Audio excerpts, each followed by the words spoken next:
कहानी है संगिनी ने सोचा नहीं था। बड़े से मॉल में अपनी सहेली सीमा के साथ चहलकदमी करते हुए साड़ी कॉर्नर की ओर बढ़ गई थी संगिनी।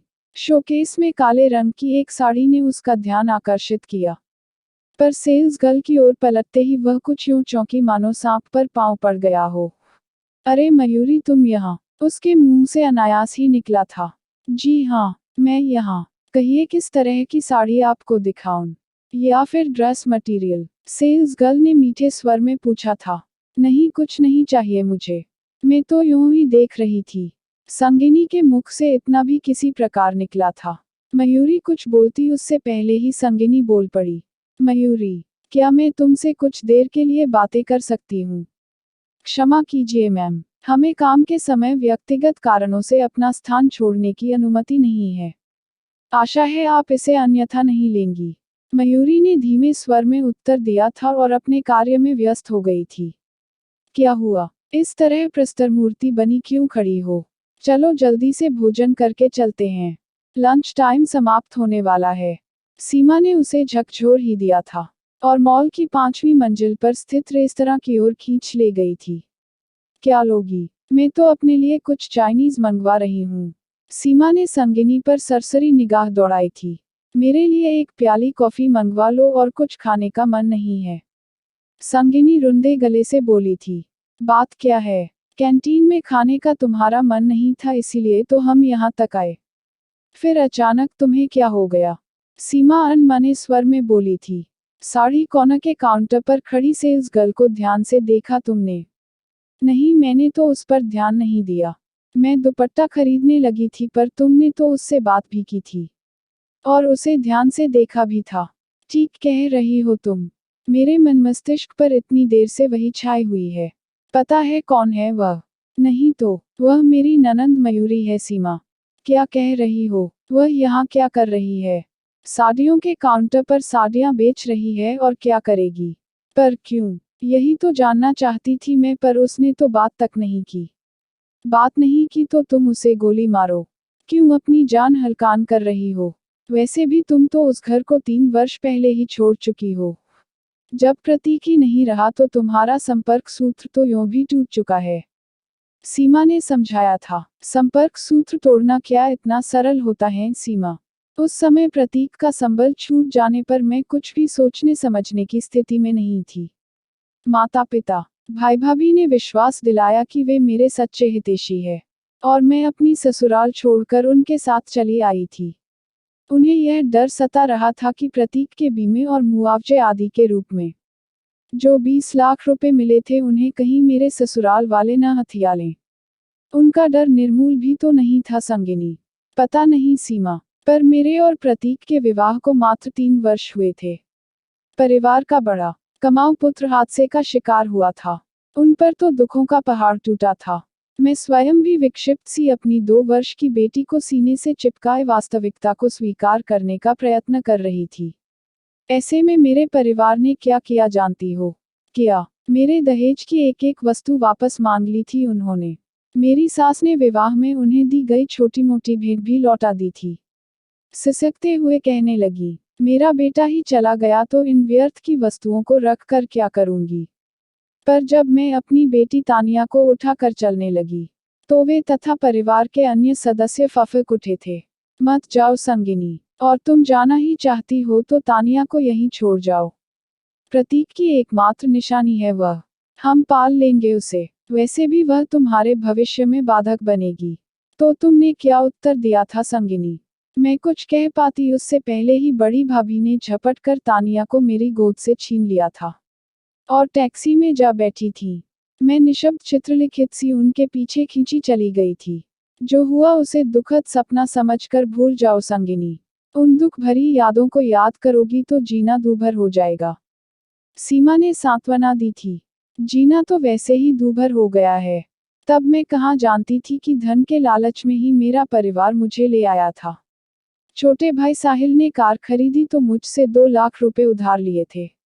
वादा किया था कि वर्ष भर में सारी रकम लौटा देंगे, पर लाख मांगने पर भी एक पैसा नहीं लौटाया।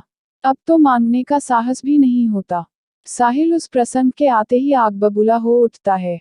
चल छोड़ यह सब पचड़े और थोड़ा सा चाउमीन खा ले, भूख लगी होगी। सीमा ने धीरज बंधाया था।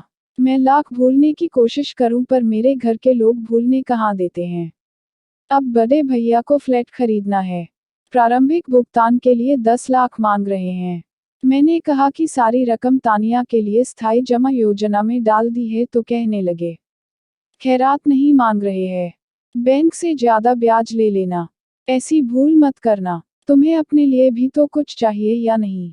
मुझे नहीं लगता उनकी नीयत ठीक है, सीमा ने सलाह दी थी। मुझे तो पूरा विश्वास है कि मेरे प्रति उनका प्रेम केवल दिखावा है। तानिया बेचारी तो बिल्कुल दबकर रह गई है। हर बात पर उसे डांटते डपटते हैं।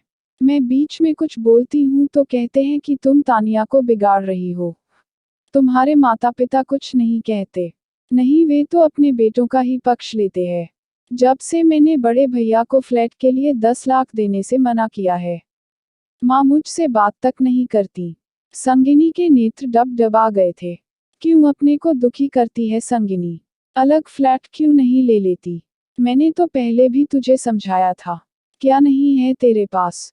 सौंदर्य, उच्च शिक्षा, मोटा बैंक बैलेंस। दूसरे विवाह के संबंध में क्यों नहीं सोचती तू? मेरे जीवन में प्रतीक का स्थान कोई और नहीं ले सकता और मैं तानिया के लिए सौतेला पिता लाने की बात सोच भी नहीं सकती। इसीलिए तुमने योगेश जैसे योग्य युवक को ठुकरा दिया। सीमा ने अपना चाउमीन समाप्त करते हुए कहा था। नहीं, मैं खुद दूसरा विवाह नहीं करना चाहती। यूं भी उसे मुझसे या तानिया से नहीं, मेरे पैसे और नौकरी में अधिक रुचि थी। चलो ठीक है, तुम सही और सब गलत। बहस में तुमसे कोई जीत ही नहीं सकता। सीमा ने पटाक्षेप करते हुए बिल चुकाया और दोनों सहेलियां मॉल से बाहर आ गईं। कार्यालय में व्यस्तता के बीच भी मयूरी का भोला भाला चेहरा संगिनी की आंखों के सामने तैरता रहा था। 5 बजते ही संगिनी अपना स्कूटर उठाकर मॉल के सामने आ खड़ी हुई। उसे अधिक प्रतीक्षा नहीं करनी पड़ी। कुछ ही देर में मयूरी आती नजर आई थी। अरे भाभी, आप अभी तक यहीं हैं? आप तो मुझे देखकर बिना कुछ खरीदे ही लौट गई थी। मयूरी ने उसे देखकर नमस्कार की मुद्रा में हाथ जोड़ दिए थे। मैं तब से यही नहीं हूँ। मैं और मेरी सहेली सीमा यहाँ लंच के लिए आए थे। मैं कार्यालय से यहाँ फिर से केवल तुम्हारे लिए आई हूँ। चलो बैठो, कहीं बैठकर बातें करेंगे। संगिनी ने अपने स्कूटर की पिछली सीट की ओर इशारा किया था। नहीं भाभी, मेरी बस छूट जाएगी। देर हो जाने पर माँ बहुत चिंता करने लगती है। मयूरी संकुचित स्वर में बोली थी। बैठो मयूरी, मैं तुम्हें घर तक छोड़ दूंगी। संगिनी का अधिकारपूर्ण स्वर सुनकर मयूरी ना नहीं कह सकी थी। अब बताओ, तुम्हें मॉल में सेल्स गर्ल की नौकरी करने की क्या आवश्यकता पड़ गई? रेस्तरां में आमने सामने बैठते ही पूछा था संगिनी ने। समय हमेशा एक सा तो नहीं रहता न भाभी। प्रतीक भैया का सदमा पापा सह नहीं सके, पक्षाघात का शिकार हो गए। जो कुछ भविष्य निधि मिली उनके इलाज और अंजनी दीदी के विवाह में खर्च हो गई। पेंशन से फ्लैट की किस्त दें या घर का खर्च चलाएं। उस पर रोमिल भैया की डॉक्टरी की पढ़ाई। रोमिल भैया पढ़ाई छोड़कर नौकरी करने जा रहे थे। मैंने ही कहा कि मैं तो प्राइवेट पढ़ाई भी कर सकती हूँ। रोमिल भैया ने पढ़ाई पूरी कर ली तो पूरे परिवार का सहारा बन जाएंगे, इसीलिए नौकरी कर ली। 7,000 भी बड़ी रकम लगती है आजकल। पूरी कहानी बताते हुए रो पड़ी थी मयूरी। इतना सब हो गया और तुम लोगों ने मुझे सूचित तक नहीं किया। एकदम से पराया कर दिया अपनी भाभी को। संगिनी के नेत्र डबडबा आए थे। पराया तो आपने कर दिया भाभी। भैया क्या गए, आप भी हमें भूल गईं। और जैसे ही आप घर छोड़कर गईं माँ तो बिल्कुल बुझ सी गई है। सदा एक ही बात कहती है। मैंने संगिनी को अपनी बहू नहीं बेटी समझा था, पर उसने तो प्रतीक के बाद पलट कर भी नहीं देखा। तानिया को देखने को तड़पती रहती है। उसके जन्मदिन पर बधाई देना चाहती थी पर पापा ने मना कर दिया। कहने लगे, आप सोचेंगी कि पैसे के चक्कर में बच्ची को बहका रहे हैं ससुराल वाले। मयूरी किसी प्रकार अपने आंसू रोकने का प्रयत्न करने लगी थी। संगिनी ने खाने के लिए जो हल्का फुल्का मंगाया था वैसे ही पड़ा रहा। चाय भी ठंडी हो गई पर दोनों में से किसी ने छुआ तक नहीं। मुझे घर छोड़ दो भाभी। माँ सदा यही सोचती रहती हैं कि कहीं कुछ अशुभ न घट गया हो। मयूरी उठ खड़ी हुई थी। संगिनी मयूरी को बाहर से ही छोड़कर चली आई थी। घर के अंदर जाकर किसी का सामना करने का साहस उसमें नहीं था। वैसे भी कहीं एकांत में बैठकर फूट फूट कर रोने का मन हो रहा था उसका। अनजाने में ही कैसा अन्याय हो गया था उससे। प्रतीक की पत्नी होने के नाते ही उसे मुआवजा मिला था। उसी के स्थान पर नौकरी मिली थी और वह सारे बंधन तोड़कर मुंह फेर कर चली आई थी। लो आ गई महारानी। संगिनी को देखते ही माँ ने ताना कसा था। क्यों, क्या हुआ? आप इतने क्रोध में क्यों हैं? संगिनी ने पूछ ही लिया था। पूछ रही हो तो सुन भी लो। तुम दिन भर गुलछर्रे उड़ाओ और हम तुम्हारी बिटिया को संभालें। यह हमसे नहीं होगा। आपको लगता है कि मैं गुलछर्रे उड़ाकर आ रही हूँ? तानिया आपसे नहीं संभलती, यह तो आपने कभी कहा नहीं। आप कहें तो स्कूल के बाद किर्च में डाल दूंगी। संगिनी सीधे सपाट स्वर में बोली थी। तो डाल दो न, मना किसने किया है? अब अम्मा की सेवा करने की नहीं, करवाने की उम्र है। बड़े भैया चाय पीते हुए बोले थे और बड़ी भाभी हंस दी थी। मुझे भी एक प्याली चाय दे दो। बहुत थक गई हूँ। संगिनी ने बात का रुख मोड़ना चाहा था। बना लो न बीबी रानी। आज मैं भी बहुत थक गई हूँ। वैसे तुम थी कहाँ अब तक? ऑफिस तो 5 बजे बंद होता है और अब तो 7 बजने वाले हैं। मयूरी मिल गई थी। उससे बातें करने में देर हो गई। मयूरी कौन? बड़ी भाभी पूछ बैठी थी। अरे वही, इसकी छोटी ननंद। वह क्या लेने आई थी तुझसे? माँ बिफर उठी थी। कुछ लेने नहीं आई थी। मैंने ही उसे मॉल में देखा था। बेचारी आरोहण के साड़ी काना में सेल्स गर्ल का काम करती है। माँ आप नहीं जानती, वहाँ तो अलग ही खिचड़ी पक रही है। हमने फ्लैट के लिए केवल 10 लाख मांगे तो मना कर दिया। वहाँ जाने कितने लुटा कर आई है।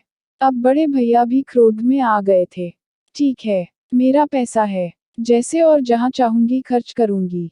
संगिनी ने ईंट का जवाब पत्थर से दिया था। फिर यहाँ क्यों पड़ी हो? वहीं जाकर रहो जहाँ पैसा लुटा रही हो। भैया, संगिनी इतने जोर से चीखी थी कि घर में हलचल सी मच गई थी।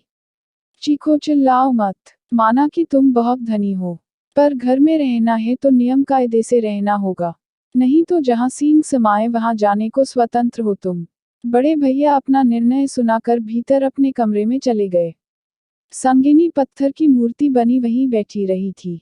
तभी अंदर से तानिया के रोने की आवाज आई। तानिया कहाँ है? संगिनी के मुख से अनायास ही निकला था। अंदर सो रही है। थोड़ी चोट लग गई है। बड़ी जिद्दी हो गई है। बार बार सीढ़ियां चढ़ उतर रही थी कि फिसल गई। सिर और चेहरे पर चोट आई है। माँ ने अपेक्षाकृत सौम्य स्वर में कहा था। संगिनी लपक कर कमरे में गई और तानिया को गोद में उठा लिया। तानिया उसके कंधे से लगकर देर तक सिसकती रही थी। संगिनी चुपचाप अपने आंसू पीती रही थी। कुछ ही देर में माथे पर किसी स्पर्श का अनुभव कर वह पलटी थी। माँ बड़े प्यार से उसके माथे और कनपटी पर मालिश कर रही थी। भैया की बात का बुरा मान गई क्या बेटी? नहीं माँ, तकदीर ने जो खेल मेरे साथ खेला है उसमें भला बुरा मानने को बचा ही क्या है। माँ हूँ तेरी, इतना भी नहीं समझूंगी क्या? इसीलिए तो तुझे यहाँ ले आई थी। आंखों के सामने रहेगी तो संतोष रहेगा कि सब कुछ ठीक ठाक है। सब तुझे बरगलाने का प्रयत्न करेंगे पर तू विचलित मत होना। थका हार कर सब चुप हो जाएंगे। पर माँ, वहां से इस तरह आना कुछ ठीक नहीं हुआ। आपको पता है क्या, प्रतीक के पिता को पक्षाघात हुआ है, परिवार मुसीबत में है। उन्हें मेरी आवश्यकता है। कुत्ते की दुम को चाहे कितने दिनों तक दबाकर रखो, निकालने पर टेढ़ी ही रहेगी। तूने वहां जाने की ठान ली है तो जा, पर थोड़े ही दिनों बाद रोती गिड़गिड़ाती हुई मत आना। माँ पुनः क्रोधित हो उठी थी। संगिनी ने तानिया की देखभाल के लिए छुट्टी ले ली थी, पर घर में अजीब सी चुप्पी छाई हुई थी, मानो संगिनी से कोई अपराध हो गया हो। 1 सप्ताह बाद संगिनी प्रतिदिन की भांति तैयार होकर आई थी। उसकी सहेली सीमा भी आ गई थी। आज तानिया भी स्कूल जा रही है क्या? माँ ने पूछा था। नहीं माँ, आज हम दोनों प्रतीक के घर जा रहे हैं। अपने घर? माँ हो सके तो मुझे क्षमा कर देना। उन लोगों को इस समय मेरी आवश्यकता है। संगिनी ने घर में सभी के गले मिलकर विदा ली थी और बाहर खड़ी टैक्सी में जा बैठी थी। संगिनी की माँ जहाँ खड़ी थी वहीं सिर पकड़कर बैठ गई थी। देखो माँ, तुम्हारी सोने की चिड़िया तो फुर हो गई। क्यों दुखी होती हो? पराया धन ही तो था। पराए घर चला गया। व्यंग्यपूर्ण स्वर में बोलकर भैया ने ठहाका लगाया था, जिसकी कसैली प्रतिध्वनि देर तक दीवारों से टकराकर गूंजती रही थी। अगर आपको कहानी पसंद आए तो लाइक और शेयर कीजिए और चैनल को सब्सक्राइब करना मत भूलिए।